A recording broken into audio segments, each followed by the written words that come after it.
আধুনিক ভারতের যে ভিত্তি আমরা আজ দেখতে পাই সেটা কিন্তু একদিনে তৈরি হয়নি।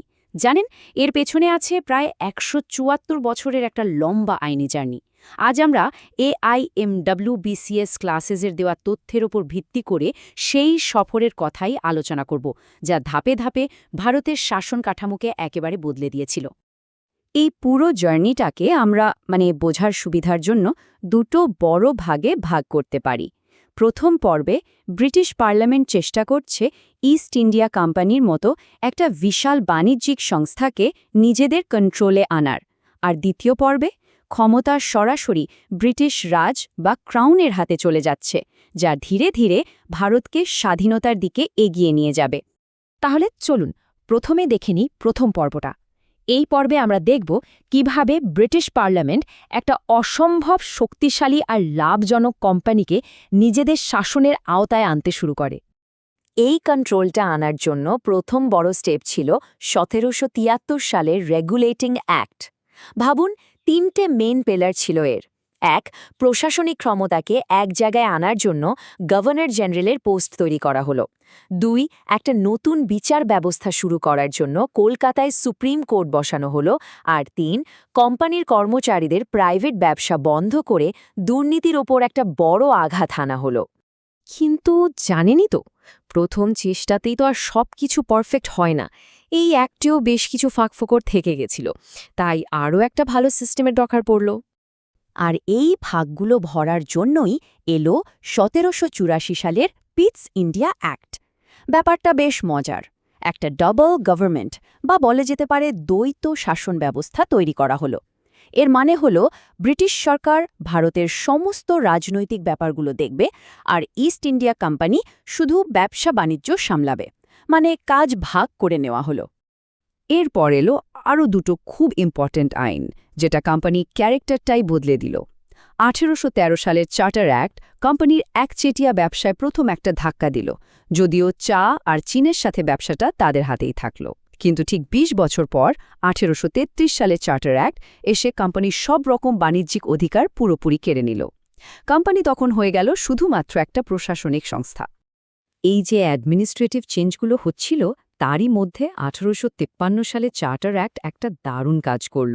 ভারতে একটা মডার্ন পার্লামেন্টারি সিস্টেমের ভিত কিন্তু এখানেই তৈরি হয়েছিল। এই প্রথমবার গভর্নর জেনারেল কাউন্সিলের দুটো কাজ, আইন বানানো আর শাসন চালানো, এই দুটোকে আলাদা করে দেয়া হলো। আর এখানেই প্রথম স্থানীয় প্রতিনিধিদেরও জায়গা দেওয়া শুরু হলো।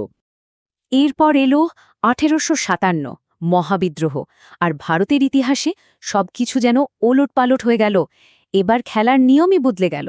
ক্ষমতার কেন্দ্র ইস্ট ইন্ডিয়া কোম্পানির হাত থেকে সোজা চলে গেল ব্রিটিশ রাজতন্ত্রের হাতে। এই যে ক্ষমতা বদলের কথা বললাম, এর আইনি স্ট্যাম্পটা ছিল ১৮৫৮ সালের ভারত শাসন আইন।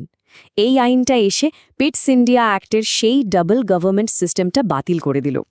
গভর্নর জেনারেলের পদের নাম বদলে হয়ে গেল ভাইসরয়, যিনি হলেন ব্রিটিশ রাজার সরাসরি প্রতিনিধি। আর একটা একদম নতুন পোস্ট তৈরি হল, secretary of state for India, যার প্রথম দায়িত্বে ছিলেন লর্ড স্ট্যানলি। এরপর ১৮৬১ সালের ইন্ডিয়ান কাউন্সিলস অ্যাক্ট দুটো একদম নতুন জিনিস নিয়ে এলো। প্রথমটা হলো পোর্টফোলিও সিস্টেম, মানে এখন থেকে কাউন্সিলের প্রত্যেক মেম্বারের ঘাড়ে একটা করে নির্দিষ্ট ডিপার্টমেন্টের দায়িত্ব দেয়া হলো। আর দ্বিতীয় এবং খুব গুরুত্বপূর্ণ, প্রথমবারের মতো ভাইসরয়ের কাউন্সিলে ভারতীয়দের নন অফিশিয়াল মেম্বার হিসেবে নেওয়া হলো, যেমন বেনারসের রাজা আর স্যার দিনকর রাও। এবার আমরা এমন একটা সময়ে ঢুকছি যেখানে দুটো একদম উল্টো জিনিস একসাথে চলতে দেখব। একদিকে ভারতীয়দের আরও বেশি রিপ্রেজেন্টেশন দেওয়ার কথা বলা হচ্ছে, আবার অন্যদিকে আইনের সাহায্যেই তাদের মধ্যে বিভেদ তৈরি করা হচ্ছে। এর সবচেয়ে বড় উদাহরণ হল ১৯০৯ সালের মরলে মিন্টো সংস্কার। একদিকে দেখুন কি দারুণ একটা ব্যাপার হল, সত্যেন্দ্র প্রসন্ন সিনহাকে ভাইসরয়ের কার্যনির্বাহী পরিষদে প্রথম ভারতীয় সদস্য করা হল। এটা একটা বিশাল পদক্ষেপ ছিল, কিন্তু ঠিক তার উল্টো দিকে মুসলিমদের জন্য আলাদা নির্বাচনের ব্যবস্থা করে একটা বিভাজনের বীজ পুঁতে দেওয়া হল। এর ১০ বছর পর এলো ১৯১৯ সালের মন্টেগু চেমসফোর্ড সংস্কার। এটা কিন্তু আধুনিক ভারতের জন্য কিছু খুব জরুরি জিনিস তৈরি করে দিয়ে গেছিল। যেমন ধরুন, কেন্দ্রে দুটো কক্ষের আইনসভা, মানে আজকের লোকসভা রাজ্যসভার মতো একটা ব্যবস্থা। সীমিত হলেও সরাসরি নির্বাচনের শুরু আর পাবলিক সার্ভিস কমিশন তৈরি করা সবই এই আইনের মাধ্যমে। এই আইনটা একটা বেশ জটিল জিনিস নিয়ে এলো, নাম ডায়ার্কি বা দ্বৈত শাসন। আচ্ছা, সহজ করে বললে এর মানেটা কি? এর মানে হলো প্রাদেশিক সরকারের কাজগুলোকে দুটো ভাগে ভাগ করে দেওয়া হলো।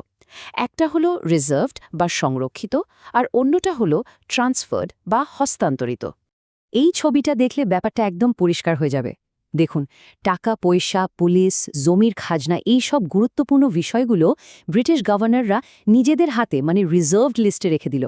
আর অন্যদিকে শিক্ষা, স্বাস্থ্য, এই ধরনের বিষয়গুলো ভারতীয় মন্ত্রীদের হাতে ট্রান্সফার করে দিল, যদিও আসল ক্ষমতা কিন্তু ব্রিটিশদের হাতেই ছিল।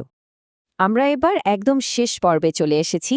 এখানে আমরা দেখব কিভাবে একটু একটু করে স্বাধীন ভারতের আসল ব্লুপ্রিন্টটা তৈরি হচ্ছিল, যার প্রভাব আজও আমাদের শাসন ব্যবস্থার উপর রয়েছে। 1919 আর 1935-এর মধ্যে একটা দারুণ উলটপুরাণ ঘটল, যাকে বলা হচ্ছে ডায়ার্কি ফ্লিপ। ব্যাপারটা হলো, যে ডায়ার্কি বা দ্বৈত শাসন প্রভিন্স বা প্রদেশগুলোতে চালু করা হয়েছিল, সেটাকে তুলে দিয়ে সেখানে অটোনমি বা স্বায়ত্তশাসন দেওয়া হলো। আর মজার ব্যাপার হলো, ঠিক ওই একই সিস্টেম এবার সেন্ট্রাল লেভেলে মানে কেন্দ্রে চালু করা হলো। আর ওই যে ডিভাইড অ্যান্ড রুলের কথা বলছিলাম, তার প্যাটার্নটা এখানে আরও পরিষ্কার। দেখুন, 1909-এ যেটা শুধু মুসলিমদের জন্য শুরু হয়েছিল, 1935 আসতে আসতে সেই লিস্টে শিখ, খ্রিশ্চান, অ্যাংলো ইন্ডিয়ান, এমনকি ডিপ্রেস ক্লাস, মহিলা, শ্রমিক সবাই ঢুকে পড়ল। বিভাজনের জালটা আরও ছড়িয়ে দেওয়া হলো। ভারত শাসন আইন 1935, এটা ছিল ব্রিটিশদের বানানো সবচেয়ে বড় আর ডিটেইলড আইন। বলা যেতে পারে আমাদের আজকের সংবিধানের অনেকটাই এর ওপর ভিত্তি করে তৈরি। এর সবচেয়ে বড় বৈশিষ্ট্য ছিল প্রদেশগুলোকে স্বায়ত্তশাসন দেওয়া, কেন্দ্র আর প্রদেশের মধ্যে ক্ষমতা ভাগ করার জন্য 3টে লিস্ট তৈরি করা, আর একটা ফেডারাল কোর্ট তৈরি করা। আর অবশেষে আমরা এই আইনি সফরের একদম শেষে এসে পৌঁছলাম, 1947 সালের ভারতীয় স্বাধীনতা আইন। এটাকে প্রায়ই বলা হয় ভারতের আইনি বার্থ সার্টিফিকেট। এই আইনটা ব্রিটিশ শাসনের অবসান ঘটালো আর 3টে প্রধান কাজ করল। ভারতকে দুটো স্বাধীন দেশ, ভারত ও পাকিস্তানে ভাগ করল, ভাইসরয়ের পদটা তুলে দিল, আর দুটো দেশের গণপরিষদকেই নিজেদের সংবিধান বানানোর সম্পূর্ণ ক্ষমতা দিল। তাহলে দেখুন, এই যে এত লম্বা একটা আইনি জার্নি, এটা আধুনিক ভারতের স্টিল ফ্রেম বা ইস্পাতের কাঠামোটা তো তৈরি করল ঠিকই, কিন্তু প্রশ্ন হলো, এর ভেতরে যে স্ববিরোধিতাগুলো ছিল, একদিকে প্রতিনিধিত্ব, অন্যদিকে বিভাজন, সেগুলো আজকের ভারতের জন্য কী উত্তরাধিকার রেখে গেছে? ভাবার বিষয়, তাই না?